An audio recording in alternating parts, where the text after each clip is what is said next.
To பியூவரா channel. Subscribe பண்ணாதவங்க subscribe பண்ணிடுங்க. அந்த பெல் ஐகானை கிளிக் பண்ணிடுங்க. கைலாயத்திற்கு சென்ற மீனாட்சி சொக்கரை கண்டவுடன் அவர் முகம் வெட்கத்தில் சூரியனைப் போல சிவந்து போனதாம்.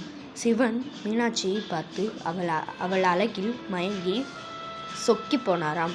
அதனால்தான் அவருக்கு சொக்கநாதர் என்ற பெயரும் பெற்றார். அவர் நீ என்னை காண வருவதற்கு முன்பே உன்னை பின்தொடர்ந்து விட்டேன். இன்றுதான் உன்னை நேரில் காண்கிறேன் என் அழகே என்று சொன்னாராம். நீ பூலோகத்திற்கு செல், நான் சுக்கராக வந்து உன்னை திருமணம் செய்து கொள்கிறேன் என்று கூறினாராம். அதை கேட்ட மீனாட்சியோ நாட்டிற்கு வந்து இதை அனைவரிடமும் கூறினாராம். எல்லோரும் சந்தோஷமுடன் திருமணத்தை நடத்தி விட்டாராம். இதுதான் நாம் கொண்டாடும் சித்திரை திருவிழா. நன்றி.